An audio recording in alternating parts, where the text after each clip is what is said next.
not, let me finish the introduction that I started with Stan. Not only has he been a member for 31 years, but he's really been a quite active member. 11 of those 31 years, he was chairman of the City Club of New York.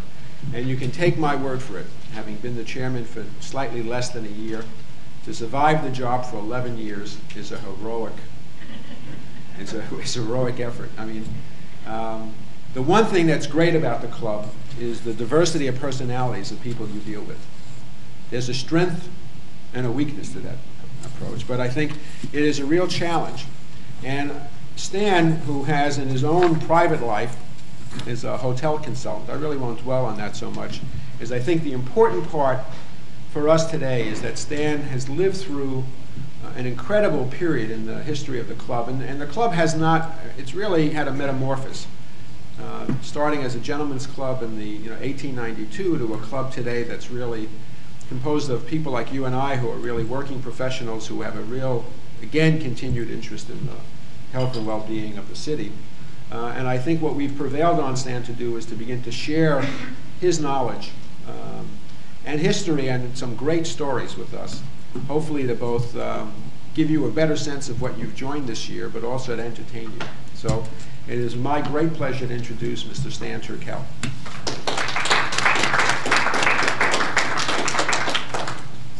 Thank you, Stanley. Good morning. Thank you, Stanley, for that lovely introduction. I can't hear you. Maybe that's better. Now I think you'll be able to. I've been a member of the club, as I looked up in preparation for this presentation, for 36 years. It hardly seems possible because I can remember quite clearly the first meeting I went to and how impressed I was with the City Club. And one thing I've learned about the City Club over a long period of time, which may give you solace and hope, the City Club often appears to the outside world as though it is a giant organization with a tremendous back office staff producing a lot of reports, research, studies, and whatever. It never was that, not in my time. It always was a small elite group of people who had an extraordinary interest in making the city, New York City, a better place to live. And it was always an organization with great facade, great history, and no back office. None. The work gets done by people like you who are interested, serious, intense, concerned, and sometimes outrageous. Preparing for this presentation today was difficult only because there's so much history that the City Club has that to summarize it for 20 or 25 minutes is extraordinarily difficult. In other words, you have to leave out a lot of great stuff. But let me try to do it in two ways. First, by talking about the City Club when it got started, because the stories about its origins are fascinating. I'll only do a little bit of that, and then I'll talk more about some of the things that occurred during my tenure, when I was active in the club, on the board, and an officer of the club. First, you know that the club was organized in 1892. It was essentially the conception of a man named Edmund Kelly, who was a graduate of Columbia College and Columbia Law School. He was a reformer, if that word in its time had a better connotation than it does now. He was a member of the City Reform Club, intellectual, dynamic, and persuasive. He hit upon the idea of creating a new civic club, which would have a clubhouse, would provide a social arena where men, remember it was a men's organization when it started, interested in good government could meet one another, exchange opinions, and discuss the city's problems. The new club, thought Kelly, should combine the young reformer types from the City Reform Club and the older, better established types from the so-called Commonwealth Club. And in its early years, Kelly devised something called good government clubs. Perhaps you've read about that, maybe not. In any event, he thought that he could have a city club in every neighborhood of the city, Well, the city in those years, remember, was Manhattan. It was not yet a combined city with the other boroughs. So he created, with the help of his colleagues, the other men, good government clubs in every district of Manhattan. They were numbered, or at least lettered, and they lasted a little while. Kelly thought that he could get working men, he called them, labor, to join in every neighborhood those good government clubs and thereby influence the city government beneficially. He did not succeed in having these good government clubs last. They lasted perhaps 3 or 4 years. Some of them became something else in their time. For example, one of those clubs, which was focused on education, became the Public Education Association in its transformation. It still exists today. Very effective. Those clubs, in fact, were assigned different tasks. Some kept their eye on the police department, others on education, others on criminal justice. In any event, gradually those clubs died out. Kelly, however, just let me read what he said about the statement of purpose of the City Club. As a club, this club is not intended to be anti-democratic or anti-republican, but to be persistently, consistently, and impartially anti-bad city government and nothing else. Particularly, its aim will be to discourage and dissipate the prevalent feeling that there is no remedy for existing municipal evils. Not bad, huh? 107 years ago, still applicable today. Well, it was inevitable. I'll tell you just one little more story about the City Club's early days. It was inevitable when the city became, as we know it today, in 1897, 1898, the 5 boroughs, that some of these reform types would want to create a political party. In fact, you know, they were still battling Tammany, and they thought that by forming a political party, they could then nominate candidates and get them elected. So out of the City Club, the Board of Trustees created something called the Citizens Union, which was essentially a political party. And that lasted about 10 years when the Citizens Union nominated candidates just like a political party did, civic types, reform types, and eventually that died out, and the Citizen Union became one of our great civic groups as it is today. Still very much concerned with candidates, doesn't it? Every year, every election, interview candidates and tell you who's the best. In 1916, with the help of the City Club, a women's City Club was organized. And in 1920, the League of Women Voters was formed to instruct women voters.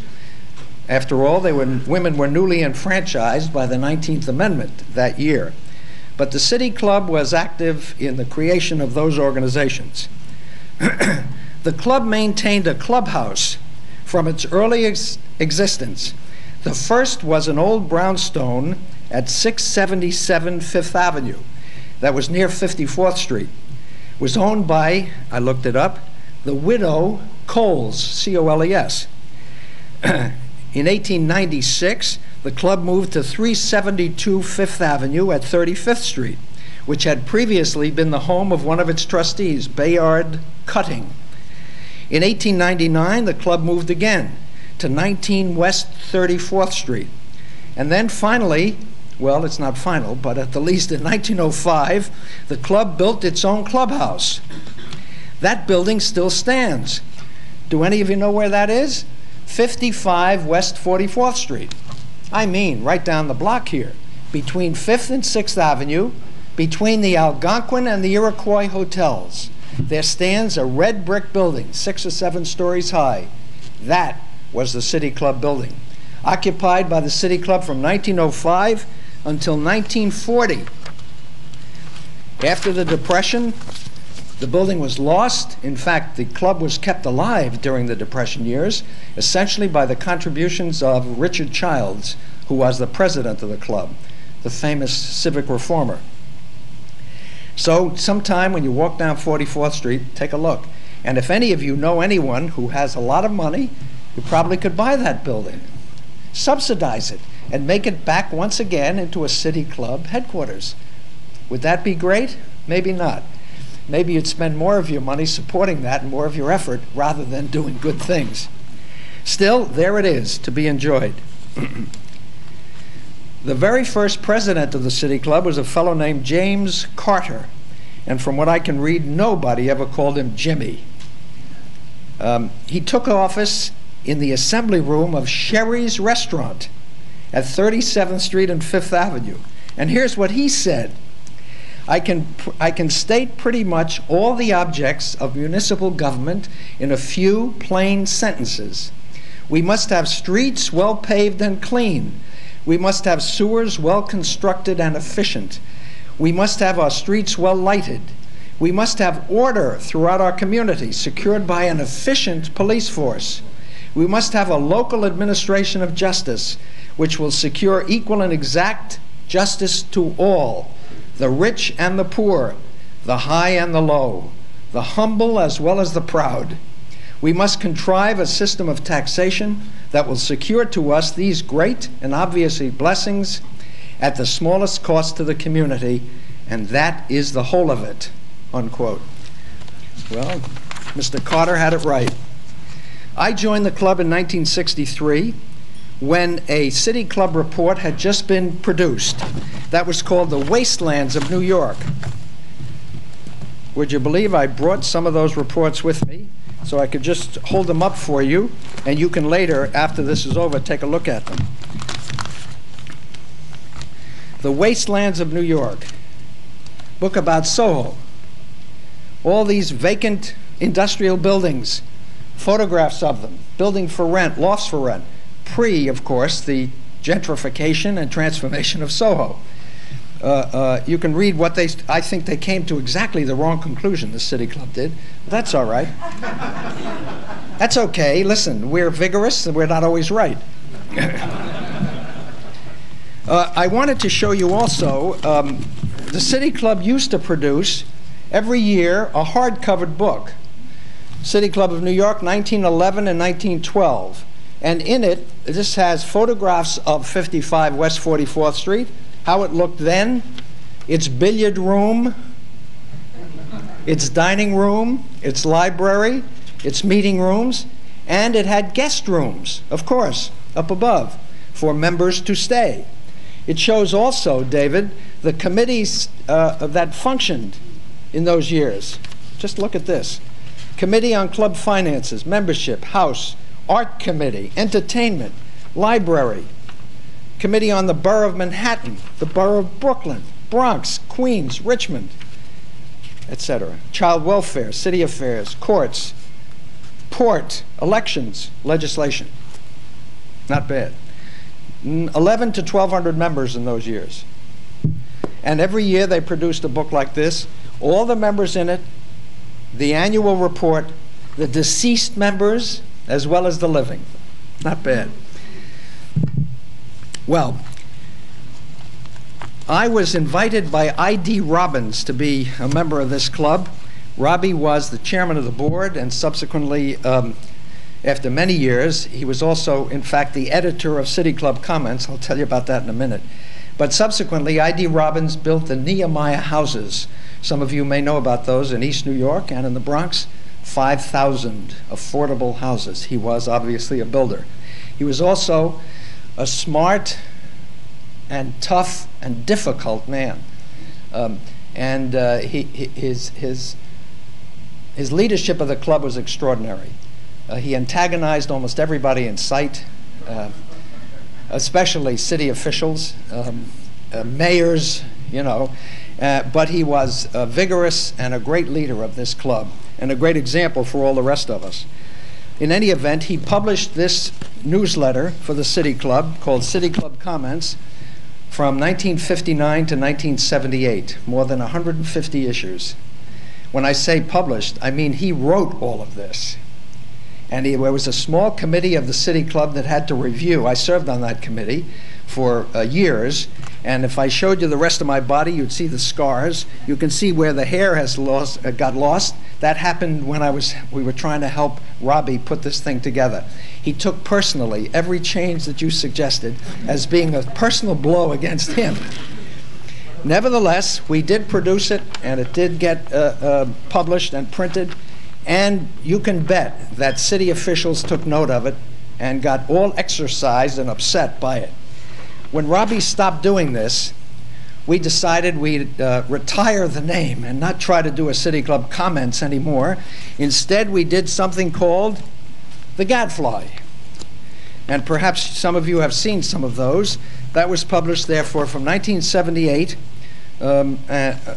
regularly until 1982 or 3, and then intermittently thereafter, until finally it stopped getting published altogether.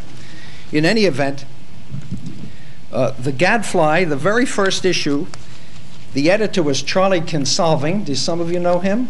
Yeah, Eugenia does. And Charlie wrote this in the first issue: "The Gadfly is dedicated to the bizarre conceit that those who draw their pay from the city government should perceive themselves to be servants of the taxpayers." Not bad. And on its masthead was printed, as you can see, and I'll read what it says, a definition of a gadfly: a purposely annoying or provoking person, especially one that stimulates to activity and to the analysis and defense of ideas by persistent criticism and an irritating pointed kind. Now that's a definition that I like to and always lived by for the City Club's activities. We don't want to ever just pose as the friends of anybody. We want to look at least the way I saw it, look at issues clearly. If it takes a constructive criticism, if it gores somebody, if it irritates some city officials, well, that's life. And that's what the City Club is supposed to be doing. It is supposed to be criticizing what city officials do, looking more clearly at what they do than perhaps the average citizen has time to do, and pointing out where things are wrong and how they can be made better, even if the hope that they can be made better is far into the distant future. And maybe there is no hope. Maybe just by criticizing, you create a clientele for a change. And maybe you don't succeed in getting everything you want, but I always felt as though we ought to be vigorous, we ought to be forceful, we ought to be without regard for us getting criticized in return. We, in turn, in the City Club Gadfly, would we would write or print impertinent questions. And in fact, when you take a look at this issue, you will see 8 impertinent questions in the form of small paragraphs, impertinent questions in search of answers. Actually, the way we started that out was impertinent questions in search of pertinent answers. And sometimes we wrote that way. Well, each of these little tidbits is a shot to the heart of some public official and the positions that he or she has taken, asking, why did they do that? And what are you going to do about it to make it better? Often, they answered us. Usually we got answers, voluminous answers. We wrote a small question. You got 12 pages in response. We would then summarize those answers, and we printed them in a paragraph, unless maybe 2 paragraphs. Still, nobody ignored these questions. Here, just for example, Nathan Leventhal, Deputy Mayor for Policy. Deputy Mayor Robert F. Wagner, Jr. These are the persons we addressed the questions to. Mayor Ed Koch. The New York Times. Stanley Fink, Speaker of the Assembly. F.A.O. Schwartz, Corporation Counsel. Frank Macchiarola, Chancellor, Board of Education. This was an issue in April 1982. Vigorous, tough, hopefully right, maybe not always. At the least, we kept them on their toes. Nobody ignored the City Club.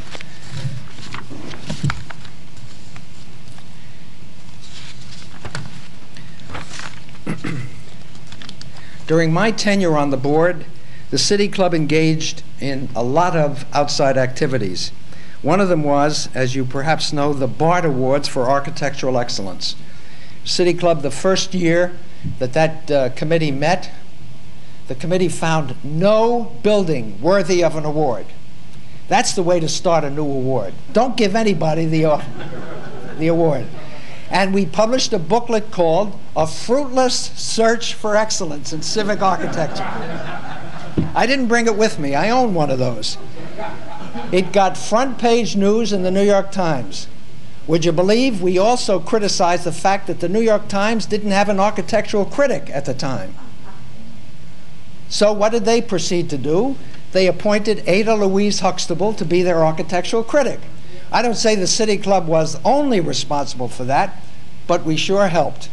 And subsequently, lots of people now pay attention to both civic and other kinds of architecture. We expanded that award to include other kinds of architecture as well as civic.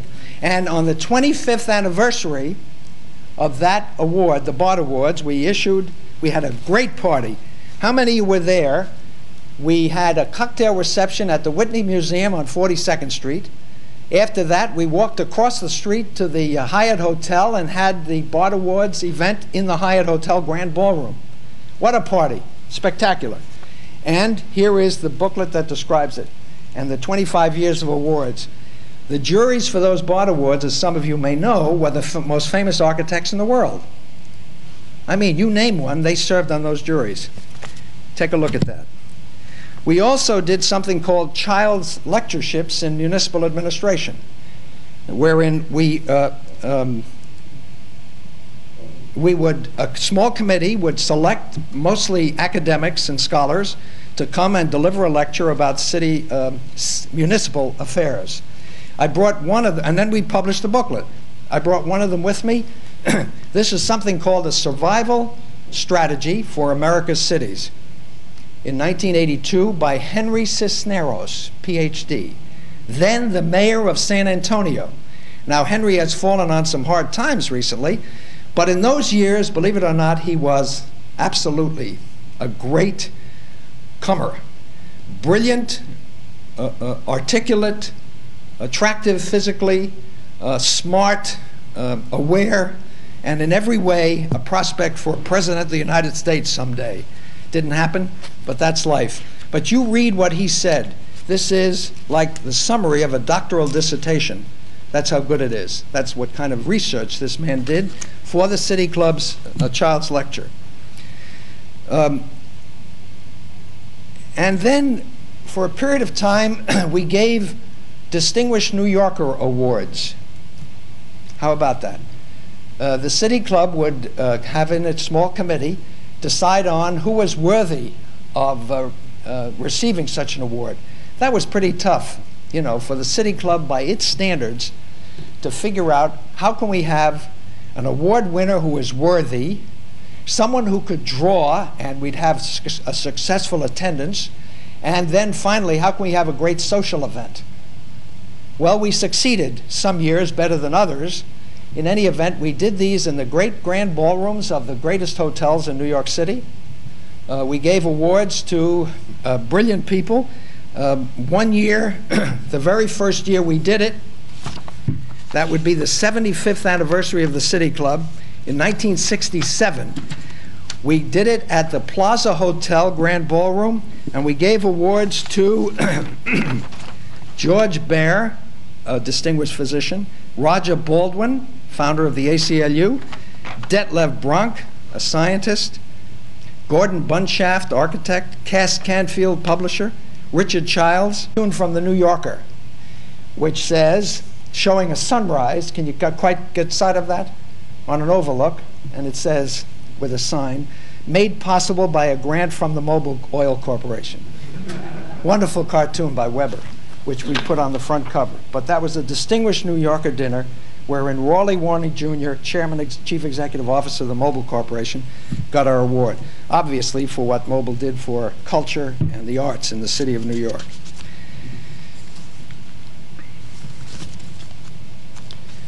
Okay. There are some other reports here which you can take a look at after this is over. For a period of time, we did a series of reports on goals for New York. This one was called A Challenge to Greatness in the Life of Our City. We did one called No Parking. That was an absolutely wonderful story. We had a member of the board, a fellow named Newton Feldman, who lived, I'm looking at it, in Tudor City, right? And every day, Newton would walk from Tudor City, he was a lawyer, to his office somewhere on Fifth Avenue in the 50s. So he'd walk from 42nd and First Avenue to Fifth Avenue and 60th, or wherever, in the 50s. And he got annoyed by the cars that were illegally parked on his route, on the avenues and on the side street, in the bus stops and wherever, ignoring the signs. So Newton started to write down on his walk who was parked where. What did the licenses say? What card was on the dashboard, you know, inevitably some excuse for parking there. And after a while, after a year of doing this, he built up an extraordinary file of who parked illegally in the city of New York and didn't get towed away or ticketed. He then got two other people who lived elsewhere who were walking on the west side to do the same as Newton did. And he came into the city club with this voluminous file of materials, mostly the records of who parked illegally. Newton said, I don't have any capacity to summarize, so we formed a little committee. I helped in that. And we finally summarized it all into this little booklet, No Parking. John Lindsay was mayor. Would you believe? Of course, it criticizes, who do you think? Patrolman Benevolent Association, the sergeants, whatever they're called, cars with MD plates on them, and every other who parks handicap plates, and everything else. We got John Lindsay read this report and adopted everything in it 100% and put it into force until the local medical associations and Patrolmen's Benevolent Association got all in an uproar and started criticizing the City Club report and Mayor Lindsay's actions. He had to backtrack. Subsequently, things did improve somewhat, but you take a look at this and you can see Newton Feldman's name does not appear. He didn't want his name to appear because he was a police buff, and he didn't want it known that he was critical of the police officers. So he had credit enough, he said, just by seeing it published. Anyway, we did one on housing. We did a Goals for New York on hospitals, two of them, in fact. One on an end to charity medicine, another on an effective health delivery system for the city of New York. All work done by committees. We did one, Saul Hoberman, who was a wonderful president of the club, on a more effective municipal labor policy, how the laws should be changed. We did one on energy emancipation, a program to reduce New York City's overdependence on oil. And now I'm coming to an end. I was looking for a smash ending to this presentation, and sure enough, I found one. Chief Justice Charles Evans Hughes spoke at the City Club at 55 West 44th Street, and here's what he said. Nothing is more important than the maintenance of an organization which includes men who have had exceptional opportunities to study and consider public questions, and who are willing to give the time and the thought to formulating some careful opinion which can go upon its merits and may properly represent the intelligent sentiment of the whole community. I am sure that none of such unofficial bodies has done more important work in watching, advising, suggesting, and executing than the City Club of New York. Wow. I couldn't have said it better myself, as a mission statement for the next 100 years of City Club activities. Thank you.